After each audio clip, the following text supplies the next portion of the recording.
नमस्कार. जय महाराष्ट्र.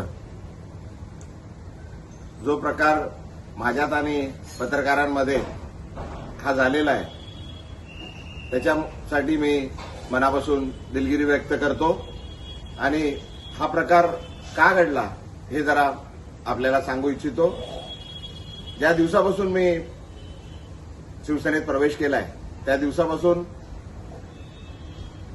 एकदम वाईट शब्दात आणि शिव्यागाळ करून मला जे अपमान करत होते तरी पण मी सर्व अपमान सहन केले. तरी सुद्धा आज सकाळी परत एक पत्रकार मित्र आले होते. मी त्यांना हात जोडून विनंती केली का बाबा याबद्दल आपण कुठलंही मला विचारू नका.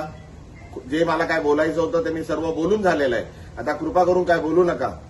मी हात जोडून त्यांना विनंती केली. वारंवार मी सांगत आलेलो आहे का बाबा हे सर्व प्रकार हा माझा आहे.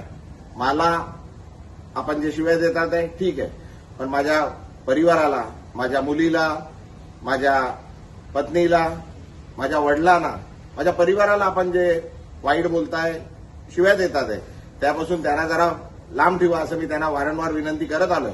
तरी सुद्धा आज सकाळी पण पुन्हा एकदा माझ्या पत्नीबद्दल, माझ्या वडिलांबद्दल वाईट शब्द, वाईट गोष्टी सांगण्यात आल्या, खोट्या गोष्टी सांगण्यात आल्या आणि तरी ते पत्रकार त्याच गोष्टी परत विचारण्याकरता आल्या.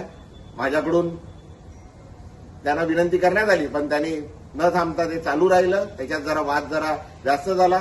माझ्याकडून चुकीने काहीतरी अपशब्द निघाले. मी त्याकरता पुन्हा एकदा त्या पत्रकारांची आणि पूर्ण पत्रकार समूहाची मनापासून दिलगिरी व्यक्त करतो आणि हे का होतंय हे मी आपल्याला सांगितलंय. कृपा करून आपण मी जे केलंय, मी जे प्रवेश केलाय त्याच्यासाठी ठीक आहे. माझ्या परिवाराला, माझ्या मुलीला, माझ्या परिवाराला, माझ्या पत्नीला, माझ्या वडिलांना जे हयात नाहीये, माझ्या आईना आणि माझ्या पूर्ण परिवाराला याच्यापासून जरा लांब ठेवा अशी आपल्याला विनंती करतो. धन्यवाद. जय हिंद. जय.